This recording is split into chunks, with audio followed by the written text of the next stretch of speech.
क्या होता है इंट्रोगेटिव सेंटेंस? प्रश्नात्मक वाक्य।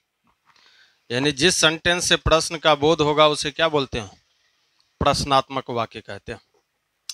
इंट्रोगेटिव सेंटेंस की एक पहचान है, वो याद पता है कौन सा? इंट्रोगेटिव सेंटेंस के लास्ट में देखोगे साइन ऑफ इंट्रोगेशन का यूज होता है। इसको क्या बोलते हैं जी? साइन ऑफ इंट्रोगेशन, या इसको हम बोल सकते हैं क्वेश्चन मार्क। क्या बोल सकते हैं? क्वेश्चन मार्क या साइन ऑफ इंट्रोगेशन। एक पहचान तो ये हो गया। और जब सेंटेंस को हमें इंट्रोगेटिव बनाना हो तो करना क्या है? सबसे पहले हमें सेंटेंस की स्टार्ट जो होगी वह किससे होगी? हेल्पिंग वर्ब से। उसके बाद क्या होगा? सब्जेक्ट। उसके बाद सेंटेंस में जो कुछ भी हो, और आगे सेंटेंस के लास्ट में हम यूज करते हैं साइन ऑफ इंट्रोगेशन। हाँ, उससे पहले WH क्वेश्चन भी हो सकता है और नहीं भी हो सकता है। ये डिपेंड करेगा सेंटेंस के फॉर्मेशन पर। क्योंकि क्वेश्चन की जब हम बात करते हैं तो क्वेश्चन कितने तरह का होता है? दो तरह का। कौन कौन सा? एक ऐसा क्वेश्चन जिसका आंसर हम यस या नो में दे सकते हैं, यस नो क्वेश्चन। और एक ऐसा क्वेश्चन जो हम कारण में दे सकते हैं, कॉजेज क्वेश्चन। अब देखो, कॉजेज क्वेश्चन जो भी होगा वह किससे शुरू होगा? WH क्वेश्चन वर्ड से शुरू होगा। और जो यस नो वाला क्वेश्चन होगा वह किससे शुरू होगा? हेल्पिंग वर्ब से शुरू होगा। समझ में आ रहा है? ये तो दो बातें हैं ही कि अगर जिस प्रश्न का उत्तर हाँ या ना में हो उसको क्या बोलते हैं? यस नो क्वेश्चन बोलते हैं। और जिस प्रश्न का उत्तर हाँ या ना में न हो उसको क्या कहा जाता है? कॉजेज क्वेश्चन कहा जाता है। यानी कारण बताना पड़ जाए। जैसे देखो क्वेश्चन में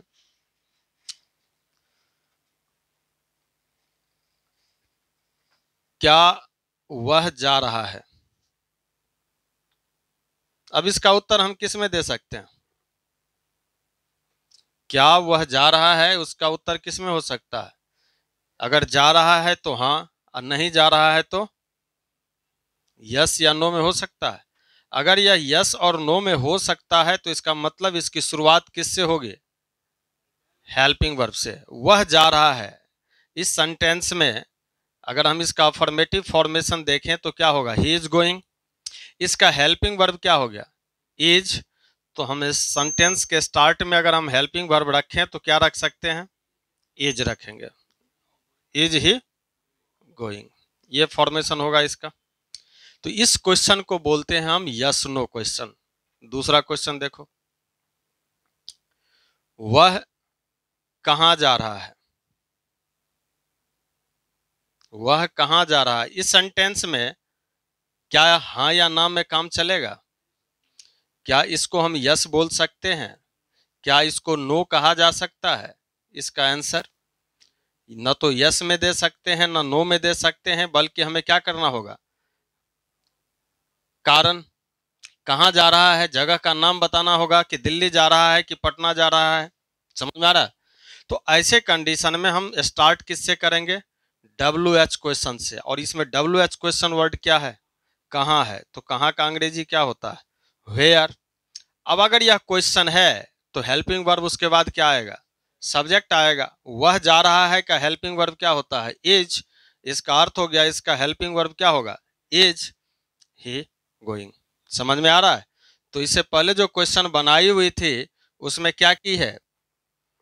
क्या बनाई थी कि वेयर कहीं भी रख दिया है, हेल्पिंग वर्ब कहीं भी रख दिया है, ही सब्जेक्ट कहीं भी रख दिया, ऐसा नहीं। यानी अगर WH क्वेश्चन वर्ड है तो स्टार्ट में रखो, उसके बाद जो हमें यूज करना है वह किसका? हेल्पिंग वर्ब का, उसके बाद सब्जेक्ट का। समझ में आ रहा है? तो इस तरह से स्ट्रक्चर होगा तब जाकर के हम यूज करेंगे। तो कारण बताने वाला क्वेश्चन को याद रखना है। अब जैसे क्वेश्चन है, क्या तुम पढ़ते हो? देखो इस सेंटेंस को। और तुम क्या पढ़ते हो? दोनों क्वेश्चन में अंतर है कि एक ही है? क्या क्या अंतर है? क्या तुम पढ़ते हो इस सेंटेंस में क्वेश्चन का आंसर जो है या तो यस में होगा या नो में होगा। अगर यस और नो में हुआ तो यह किससे स्टार्ट होगा? हेल्पिंग वर्ब से स्टार्ट होगा। तुम क्या पढ़ते हो, इसका आंसर यस या नो से काम नहीं चलने वाला है, तो इसका मतलब यह जो सेंटेंस से स्टार्ट करेगा वह किससे करेगा? WH क्वेश्चन से करेगा। समझ में आ रहा है कि नहीं? WH क्वेश्चन का मतलब क्या कि व्हाट, हु, वेयर, व्हिच, ये सभी क्या है? WH क्वेश्चन है। व्हाट का मतलब क्या, हु का अर्थ कौन, वेयर का अर्थ कहाँ, ये सब तो पता ही है ना। तो अब देखो यहाँ पे क्या तुम पढ़ते हो सेंटेंस का फॉर्मेशन बनाओ। आर यू रेडी बनाओगे क्या? ऐसे बनाओगे आर यू रीड। ऐसे कैसे हो गया? यह सेंटेंस किस में है जी? इसका हेल्पिंग वर्ब। सबसे पहले अगर तुमको क्वेश्चन बनाने में दिक्कत हो रही है तो ऐसे करो कि सेंटेंस का पहले देखो क्वेश्चन वर्ड को हटा करके, तुम पढ़ते हो इसका ट्रांसलेट क्या करोगे? यू रीड, यही करोगे ना। अब इसमें हेल्पिंग वर्ब है कहीं पे क्या? इसमें हेल्पिंग वर्ब तो है नहीं, तो ये आर कहां से ले आया? जब हेल्पिंग वर्ब उसके अंदर है ही नहीं तो आर कहां से यूज करेंगे? इसका मतलब हुआ कि अगर सेंटेंस में हेल्पिंग वर्ब नहीं है, जब क्वेश्चन बनाने के लिए हमें चाहिए क्या? Helping verb. अगर क्वेश्चन के अंदर हेल्पिंग नहीं है तो ऐसे कंडीशन में हम यूज करते हैं डू, डज और डिड का। ये देखना पड़ेगा सिंपल प्रेजेंट में है कि सिंपल पास्ट में है। अब देखो पढ़ते हो, ता हो, ते हो के लिए आर का यूज नहीं करना है। इसका मतलब क्या कि एक्शन के साथ हो लिखा हुआ है ना जी, यह प्रेजेंट इंडेफिनिट है और प्रेजेंट इंडेफिनिट में आर का यूज नहीं करते हैं एक्टिव फॉर्म में। पेसिव में होता है, पेसिव में जब जाओगे तो प्रेजेंट इंडेफिनिट में इज आर एम के साथ थर्ड फॉर्म आता है, लेकिन एक्टिव में नहीं आता है। इसका मतलब क्या हो गया कि इसमें तो हेल्पिंग वर्ब है नहीं। करेंगे क्या? डू रखेंगे। डू क्यों रखेंगे? क्योंकि यू के साथ डू रखना है, प्रेजेंट में है, तो डू यू रीड, ये बन जाएगा।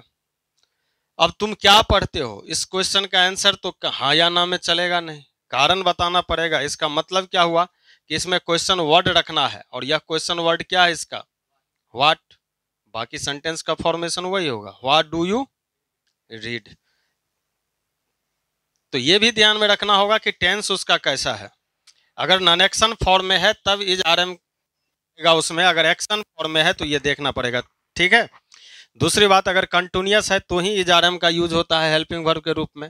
प्रेजेंट एंड डेफिनिट और सिंपल पास्ट यानी दोनों टेंस में इज आर एम का यूज नहीं होता है। चलो कुछ देर के बाद उस चीजों को हम लोग जानेंगे। अभी देखो इस सेंटेंस के स्टार्ट में क्या है, इस सेंटेंस के स्टार्ट में क्या है ना जी? तो इस क्या के लिए क्या व्हाट का यूज किया गया है, लेकिन इस सेंटेंस में के अंदर क्या है तो इसके लिए क्या यूज किया गया? एक छोटी सी पहचान ये याद रखना है कि अगर सेंटेंस के स्टार्ट में क्या है तो जनरली हम लोग व्हाट का यूज नहीं करते हैं। समझ में आ रहा है कि अगर सेंटेंस के स्टार्ट में क्या है तो हम उसमें किसका यूज नहीं करते हैं? व्हाट का यूज नहीं करते। लेकिन अगर वही सेंटेंस के बीच में हो तो इसका मतलब व्हाट का यूज होता है। अधिकांशतः सेंटेंस में 99%। हाँ 1-2% को छोड़ दो, जैसे क्या होता है ऐसा हो तो वहां पे व्हाट हैपेंस का यूज हो जाता है क्या रहने पर, लेकिन बेसिक फॉर्म में अगर देखा जाए तो यही होता है। चलो इसको नोट कर लो। समझ में आ गया? क्वेश्चन जो स्टार्ट करेगा वह किससे होगा? हेल्पिंग वर्ब से स्टार्ट होता है, इतना पता है ना। अगर सेंटेंस में हेल्पिंग वर्ब ना हो तो करना क्या है? देखना होगा टेंस कौन सा है, खास करके प्रेजेंट इंडेफिनिट और सिंपल प्रेजेंट। समझ में आ रहा कि ना? उसमें हेल्पिंग वर्ब का यूज नहीं रहता है, तो ऐसे कंडीशन में हम डू, डज, डिड का यूज करते हैं।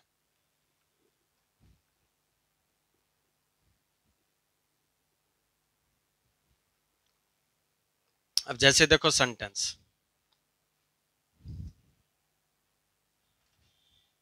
You are a student.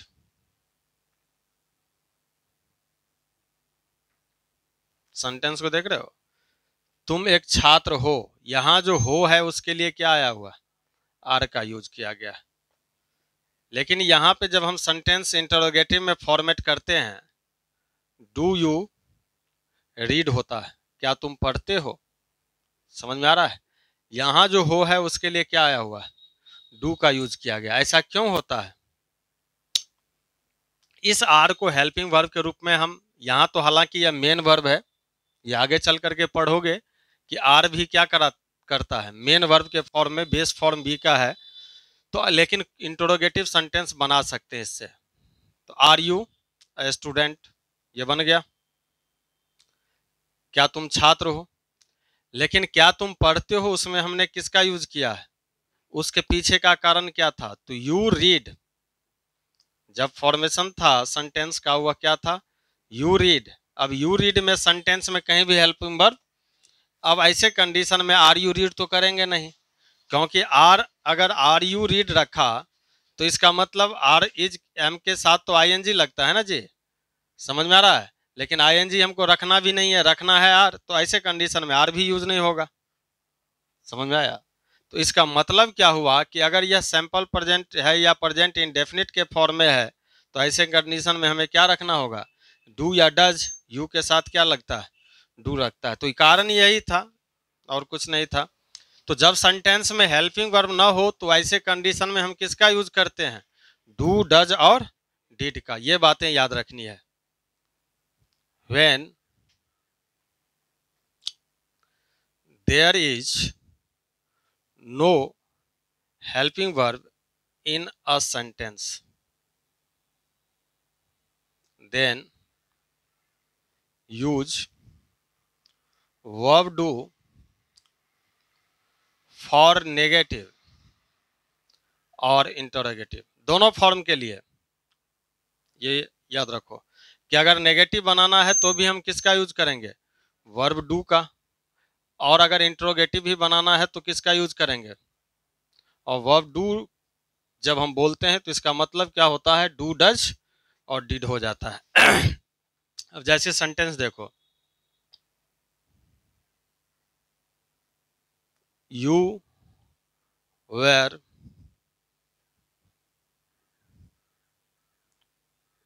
Going, इस सेंटेंस में हेल्पिंग वर्ब है, बताओ जल्दी जल्दी, कौन सा है, यह हेल्पिंग वर्ब है। क्यों, क्योंकि गोइंग जो है सेंटेंस का क्या है, मेन वर्ब है। लेकिन यहां देखो, यू गो, इस सेंटेंस में क्या हेल्पिंग वर्ब है, क्यों नहीं है, क्योंकि यू सब्जेक्ट है और डायरेक्ट V1 का यूज किया गया है। समझ में आ रहा है। तो अगर इसका हम नेगेटिव या इंटरोगेटिव बनाएंगे तो क्या करेंगे, नेगेटिव बनाने के लिए नॉट का यूज करते हैं, इंटरोगेटिव बनाने के लिए हेल्पिंग वर्ब को पहले रखते हैं। तो हेल्पिंग वर्ब पहले अगर रखेंगे तो क्या होगा, वेयर यू गोइंग, और आगे क्या लगाएंगे, साइन ऑफ इंट्रोगेशन लगाएंगे, एक्सक्लेमेशन नहीं रे, साइन ऑफ क्या है यह, इन, तो ये बात याद रखना, एक्सक्लेमेशन साइन ये होता है जो ऑप्टेटिव में भी काम करता है, या इंट्रोगेशन का साइन है, या क्वेश्चन मार्क बोलना है। समझ में आ रहा है। तो ऐसा बोलना है, ये साइन अलग है, ये साइन अलग है। यह या तो ऑप्टेटिव सेंटेंस में यूज होता है या विस्मयादि बोधक एक्सक्लेमेटरी सेंटेंस के अंदर आता है ये, ऐसा नहीं। तो ये याद, वेयर यू गोइंग। अब इस सेंटेंस का बनाओ नेगेटिव इंट्रोगेटिव, क्या बनेगा, इसमें तो हेल्पिंग वर्ब ही नहीं, गो यू लिखोगे क्या। तो ऐसे कंडीशन में हम यूज करेंगे किसका, डू यू गो। अब देखो हिंदी समझ करके, यू गो अगर कहा कि तुम जाते हो या आप जाते हैं, तुम जाते हो, अब यहां पे सेंटेंस क्या कर रहा है, क्या तुम जाते हो। समझ में आया। तो ये हो जाएगा सेंटेंस के फॉर्मेशन में। तो डू सेंटेंस के अंदर कब आता है, ये बात याद रखनी है, जब सेंटेंस के अंदर कोई हेल्पिंग वर्ब न हो तब। अब कहाँ डू, कहाँ डज और कहाँ डिड का यूज होगा, क्वेश्चन ये आ रहा है। तो इसके लिए भी समझ लेना है कि अगर सेंटेंस में हेल्पिंग वर्ब नहीं है तो क्या होगा, मेन वर्ब तो होगा ना जी। क्या हो सकता है, मेन वर्ब हो सकता है। तो याद रखना है कि अगर V1 है तो V1 के लिए हम यूज करते हैं किसका, डू का यूज करेंगे। अगर V1 ना हो करके V2 दिया गया हो तो ऐसे कंडीशन में किसका यूज करेंगे, डिड का। अगर V1 में एस या ES का यूज किया गया हो तो ऐसे कंडीशन में किसका यूज करेंगे? डज का। दोनों के अंतर क्या है कि V2 जो होता है वह क्या है? पास्ट इंडेफिनिट है, सिंपल पास्ट जिसको कहते हैं। तो सिंपल पास्ट में किसका यूज होता है? As a helping did, negative और इंटरोगेटिव के लिए। अफर्मेटिव में तो होता ही नहीं है। उसके बाद देखो V1 और V1 में SES जब लगता है तो यह प्रेजेंट इंडेफिनिट के फॉर्म के लिए आता है। समझ में आ रहा है? तो ये कंडीशन है। अब बना करके देखो इस आधार पर, जैसे कहा कि ही रीड्स न्यूज़पेपर। अब इस सेंटेंस को हमें क्या करना है? इंटरोगेटिव बनाना है। क्या इसमें हेल्पिंग वर्ब है? कहीं सब्जेक्ट तो है, यह क्या है? मेन वर्ब है, और आगे तो अब है ही नहीं हेल्पिंग वर्ब इसमें। कैसे बनाएंगे? तो देखा कि मेन वर्ब में क्या लगा हुआ है? V1 में एस रखा गया है। इसका मतलब सेंटेंस की जो स्टार्ट होगी वह किससे होगी? क्योंकि इंट्रोगेटिव बनाने के लिए हमेशा सेंटेंस किससे स्टार्ट होता है? हेल्पिंग वर्ब, उसके बाद सब्जेक्ट, उसके बाद जो अदर वर्ड आए लास्ट में जाकर के क्या लगते हैं? Sign of interrogation. और उससे पहले अगर वह कॉजेज क्वेश्चन है तो उसमें हम क्या जोड़ देते हैं? WH क्वेश्चन जोड़ देते हैं। नहीं है तो हेल्पिंग वर्ब से स्टार्ट करते हैं। तो इसको क्वेश्चन में बदलने के लिए वह न्यूज़पेपर पढ़ता है, क्या वह न्यूज़पेपर पढ़ता है, यही होगा। तो बताओ क्या बनाएं? सेंटेंस के स्टार्ट में क्या रखेंगे? डज। डज के साथ क्या रखना है? ही। और उसके आगे क्या रखना है? रीड्स रखेंगे क्या? क्यों नहीं रखेंगे? कारण बताना है।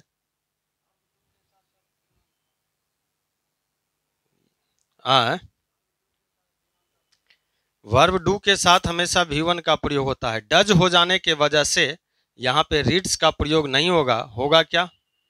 रीड होगा। ये बात याद रखनी है कि जब सेंटेंस के अंदर डू डज डिड का प्रयोग किया जाए तो हमेशा वर्ब का जो फॉर्म होगा वह क्या होगा?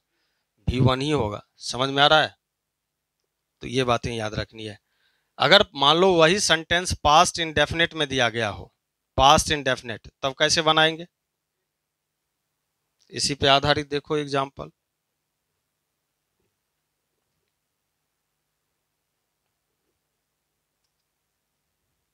अगर सेंटेंस ऐसा दिया हो, ही वेंट देयर, वह वहां गया, इसका इंटरोगेटिव क्या होगा?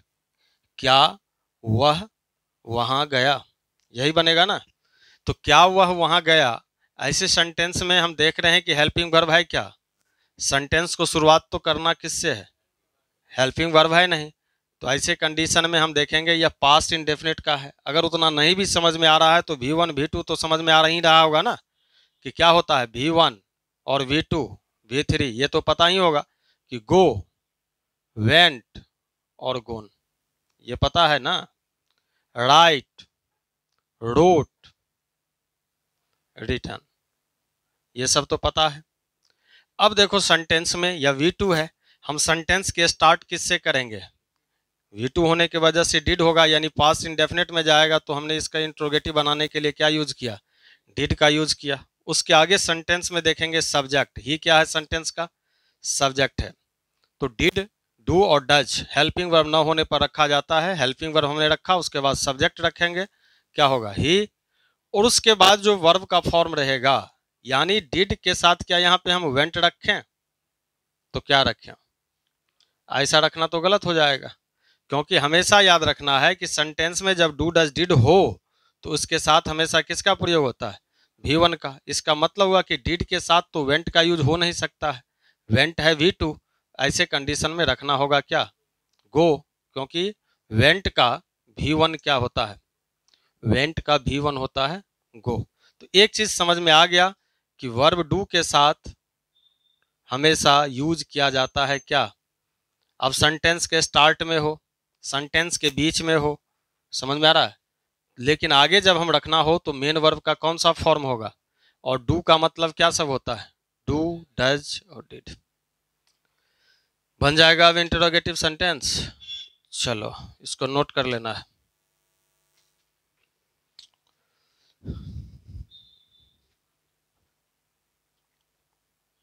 हो गया? नोट किया हुआ?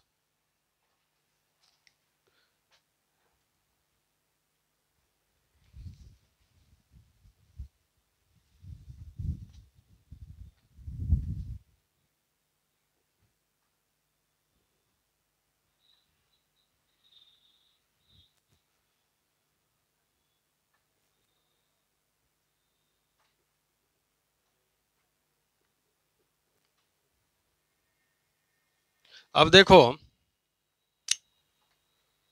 कभी कभी हैज हैव हैड भी कंफ्यूज कर रहता है, उसको समझ लो। हैज हैव हैड को क्या बोलोगे? अगर सेंटेंस में हैज है, हैव है और हैड का यूज किया गया है तो इसको क्या बोलना है?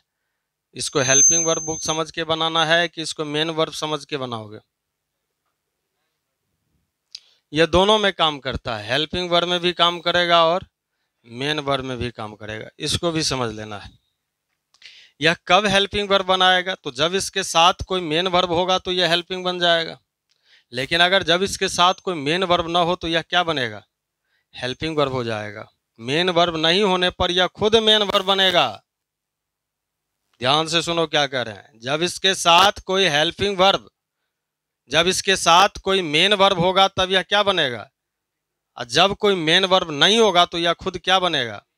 एक एग्जांपल से समझो। ही हैज गोन, इस सेंटेंस को देखो।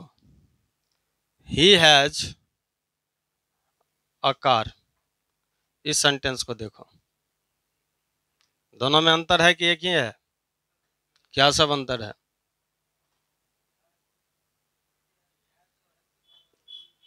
यहां जो गोन का यूज किया गया है, यह गो वेंट गोन वाला गोन है ना जी, थर्ड फॉर्म है।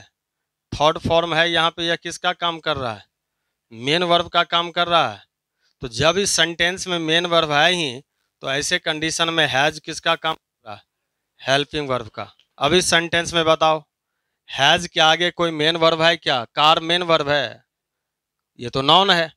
इसका मतलब है जो यहाँ पे काम कर रहा है वह खुद किस में चला आया? मेन वर्ब में चला आया। समझ में आ रहा है? तो इन दोनों सेंटेंस का इंट्रोगेटिव बनाएंगे तो अलग अलग बनेगा कि एक ही बनेगा? क्या सब बनेगा बताओ? क्योंकि हमने समझा कि हैज हैव हैड क्या करता है, हेल्पिंग वर्ब और मेन वर्ब दोनों में फंक्शन करता है ना। समझ में आ रहा है? तो देखो यहाँ सेंटेंस में ही हैज गोन, इसमें हैज क्या है? हेल्पिंग वर्ब है। अगर इसको हमें इंट्रोगेटिव में चेंज करना है तो हेल्पिंग वर्ब से स्टार्ट होगा, उसके बाद सब्जेक्ट आएगा, आगे थर्ड फॉर्म है तो थर्ड फॉर्म दिया, क्वेश्चन मार्क लगाया। लेकिन अगर इस सेंटेंस को हैज, ही और कार लिखेंगे तो यह सेंटेंस सही होगा या गलत होगा? गलत हो जाएगा। क्यों गलत हो जाएगा? क्योंकि अगर मेन वर्ब आया तो मेन वर्ब से क्वेश्चन थोड़े ना बनता है। मेन वर्ब से तो बनता नहीं है। हमें चाहिए क्या? हेल्पिंग वर्ब चाहिए। यहाँ पर यह हेल्पिंग का काम कर रहा है तो चलो क्वेश्चन बना लिया, यहाँ पे हेल्पिंग वर्ब तक काम नहीं कर रहा ना। तो ऐसे कंडीशन में करेंगे क्या? समझ में आ रहा है? तो ऐसे कंडीशन में ये बनाना क्या होगा? गलत हो जाएगा। सही क्या होगा? तो कभी पढ़ा होगा कि V1, V2, V3, V1 plus ING और V1 प्लस S या ES पढ़ा है? अब V1, जैसे अगर हम हैव की बात करते हैं तो हैव क्या है? V1 है। V1 हमेशा प्लूरल होता है। हैड इसका क्या है? सिंगुलर है। हैड ही इसका क्या है? थर्ड फॉर्म है। हैविंग इसका क्या है? ING वाला फॉर्म है। और हैज जो है वह क्या है? सिंगुलर फॉर्म है, जिसको हम V5 कहते हैं। समझ में आ रहा है? तो V5 होता कुछ नहीं है, बस वही V1 का सिंगुलर फॉर्म होता है, हैज। अब देखो, तो ऐसे कंडीशन में हमने पीछे पढ़ा है कि अगर हेल्पिंग वर्ब नहीं है तो डू डज डिड से सेंटेंस को बनाते हैं। समझ में आ रहा है? सेंटेंस में अगर हेल्पिंग वर्ब नहीं है तो किससे बनाते हैं? डू डज डिड से। अब यहाँ पे कौन सा फॉर्म है? यह V1 में लिया हुआ कौन सा फॉर्म है? एस वाला फॉर्म है। और एस वाले फॉर्म के लिए सेंटेंस में किसका यूज करेंगे? डज, क्योंकि ही सिंगुलर है सब्जेक्ट, इसीलिए ही के साथ किसका यूज होगा? डज का होगा। अब देखो डज ही। अब यहाँ जो हैज है, यह हैज किस में बदलेगा? क्या हैज रहेगा? नहीं होगा हैज। क्यों नहीं होगा? उसके पीछे कारण पहले बता चुके हैं कि डू डज डिड के साथ हमेशा किसका प्रयोग होता है?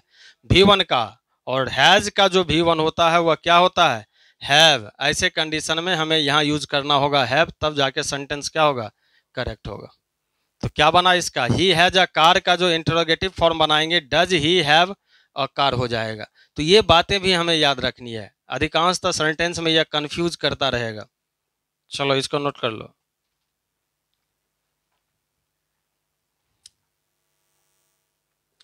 समझ में आया? अगर इसी सेंटेंस को नेगेटिव कहा जाए बनाने के लिए क्या करना है? नॉट का यूज करोगे किसके साथ जी? हेल्पिंग वर्ब के साथ ना। बताओ, अगर यही सेंटेंस को कहा जाए नेगेटिव बनाना है, क्या बनाना है? क्या बनाओगे? He has. अब देखो सेंटेंस से हेल्पिंग वर्ब हैज है ना, तो हेल्पिंग वर्ब के साथ हम क्या यूज करेंगे?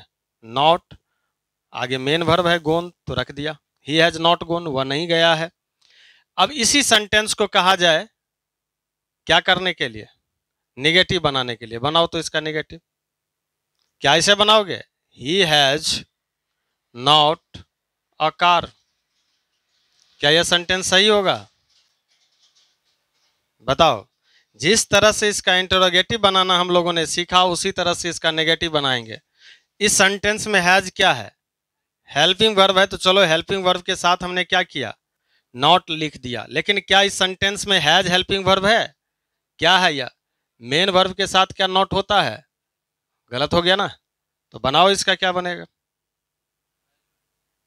तो पढ़ाए थे कि अगर सेंटेंस में हेल्पिंग वर्ब नहीं है तो हम क्या यूज करेंगे? डू डज डिड का ना। हैज क्या है? V1 SES वाला फॉर्म है, तो क्या रखेंगे? He does not. और हैज उसके आगे होगा क्या? ये भी नहीं होगा। क्यों? क्योंकि हैज डू डज डिड के साथ तो हैज यानी सिंगुलर फॉर्म होता नहीं है। तो ऐसे कंडीशन में यहाँ क्या रखना होगा? हैव का यूज रखना होगा। तो जब हैज, हैव और हैड हेल्पिंग वर्ब का काम करेगा तब तो डायरेक्ट उसका नॉट लगा सकते हैं, उससे क्वेश्चन बना सकते हैं। लेकिन अगर वह मेन वर्ब का काम किया तो ऐसे कंडीशन में डू डज डिड आ जाता है। समझ में आ गया? हैड के लिए क्या यूज करोगे? डिड का यूज करोगे नेगेटिव इंट्रोगेटिव में। अगर हैव दिया हुआ है तो डू का यूज करोगे। हैज दिया हुआ है तो डज का यूज करोगे। समझ में आ रहा है? अगर मेन वर्ब के फंक्शन में आया तो नहीं, अगर हेल्पिंग वर्ब में आ रहा है तो कोई दिक्कत नहीं है, उसी से काम चलाओ। समझा कि नहीं समझा? तो ये कंडीशन होता है। अब हेल्पिंग वर्ब मेन वर्ब पहचानोगे कैसे, ये बता चुके हैं। अगर सेंटेंस के अंदर दूसरा कोई मेन वर्ब है तो वह हैज हैव हैड किसका काम करेगा? हेल्पिंग वर्ब का काम करेगा। दूसरा मेन वर्ब नहीं है तो खुद मेन वर्ब बन जाएगा। समझ में आ गया कि ना? पिताजी चला गया दिल्ली, तुम घर पे हो, तो गार्जियन खुद बन जाते हो ना। नहीं बन जाता है जी। लेकिन पिताजी घर में मौजूद हो तो क्या बन पाओगे? यही है, जब इसका पिताजी मौजूद है तब यह क्या करेगा? हेल्पिंग वर्ब बनेगा ना जी। और जब पिताजी नहीं होगा उसका यानी मेन वर्ब, तो यह खुद क्या बनेगा? मेन बन जाएगा। चलो ये याद रखोगे। जब सेंटेंस इंटरोगेटिव होगा तो किससे स्टार्ट करेगा जी? हेल्पिंग वर्ब से स्टार्ट करेगा। नेगेटिव होगा तो हेल्पिंग वर्ब में नॉट लगाना है। अगर हेल्पिंग वर्ब सेंटेंस के अंदर नहीं है तब हमें यूज करना है किसका? डू डज डिड का। टेंस में पढ़ोगे, ट्रांसलेशन बनाना सीखोगे। कहाँ पे? टेंस में। वह पढ़ता है, ही रीड्स। वह नहीं पढ़ता है, ही डज नॉट रीड। मैं लिखता हूं, आई राइट। मैं नहीं लिखता हूं, क्या बनेगा? I do not right. समझ में आया? तो ये जब क्वेश्चन में हेल्पिंग वर्ब ना होने पर डू डज डिड लिया जाता है, ये बात याद रखनी है। चलो कुछ क्वेश्चंस लिख रहे हैं, उसको बना करके देखोगे।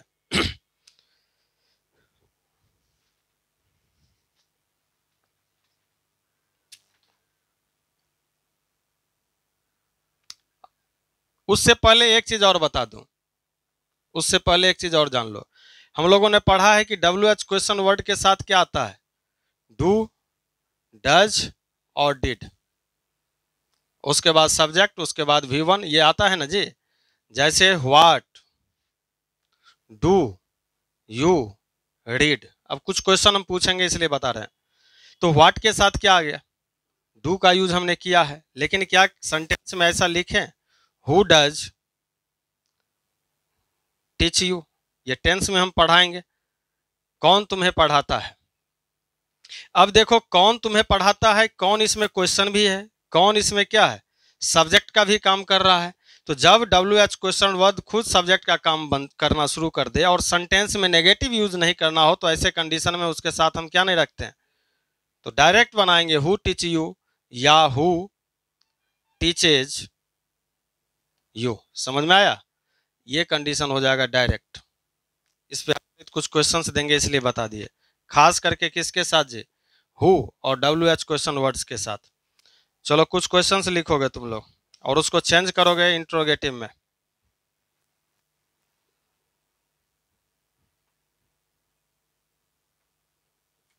पहला क्वेश्चन है, सी is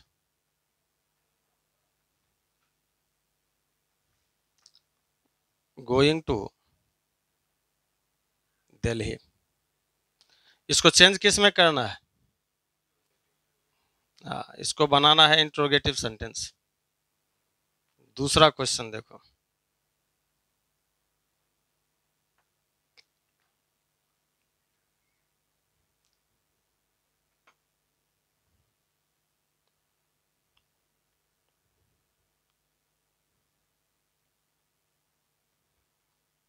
you have finished your work.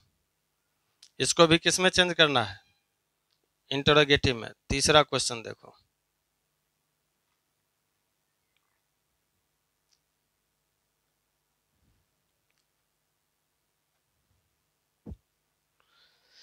लिखते चलो मेरे साथ क्वेश्चन, इसको भी इंटरोगेटिव में चेंज करो।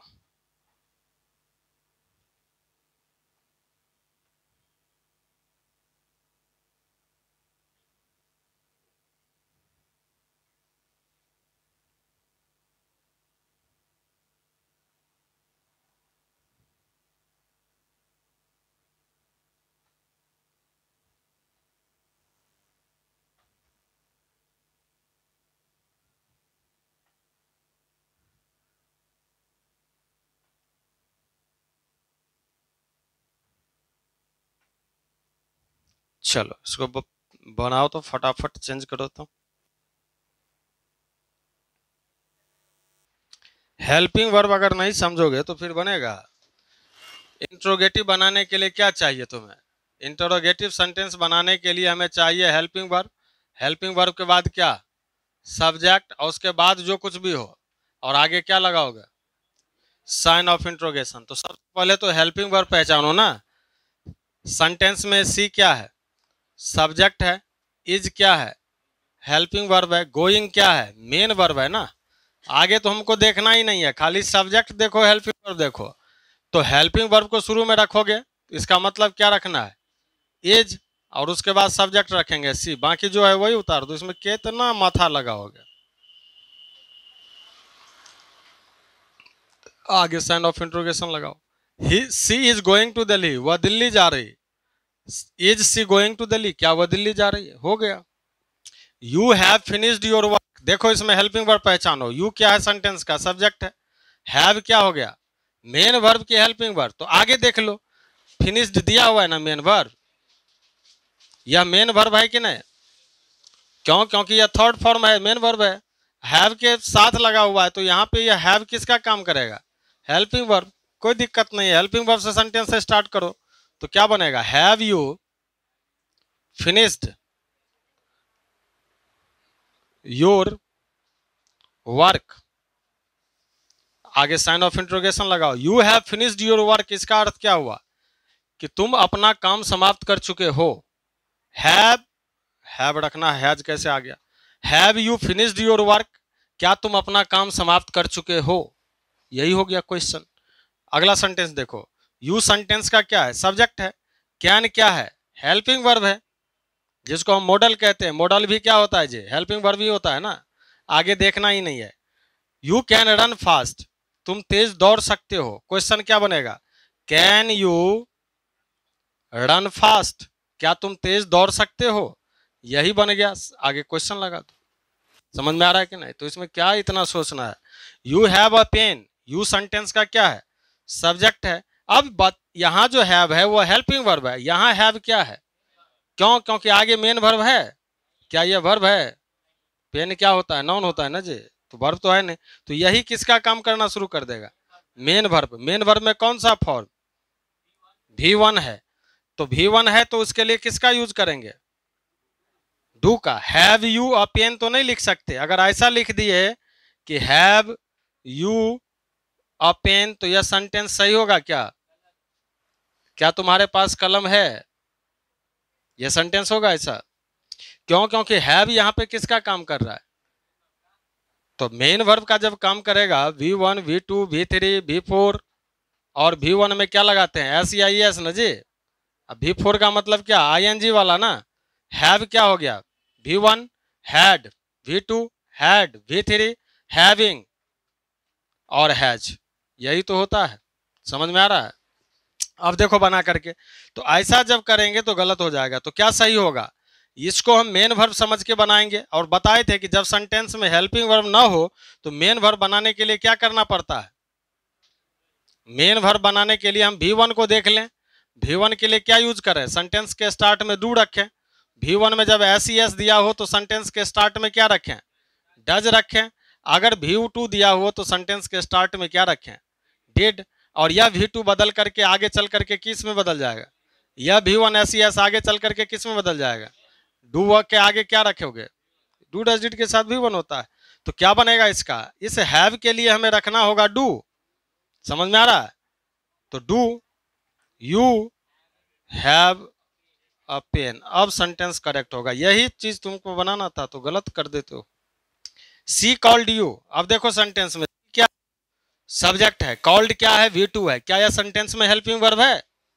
अगर नहीं है तो क्वेश्चन बनाने के लिए क्या करना होगा? हेल्पिंग वर्ब से स्टार्ट करना होगा। हेल्पिंग वर्ब तो है नहीं, तो डू डज डिड का देखो इस्तेमाल। डिड पास्ट में V2 के लिए किसका? तो डिड हो गया। डिड के बाद क्या रखा? सी। और यहां पे कॉल्ड होगा कि कॉल? क्यों? क्यों इसके साथ क्या आता है? V1 ही आता है ना। तो कॉल यू, और आगे क्या रखोगे? Sign of interrogation. They want to go, इसका बनाओ।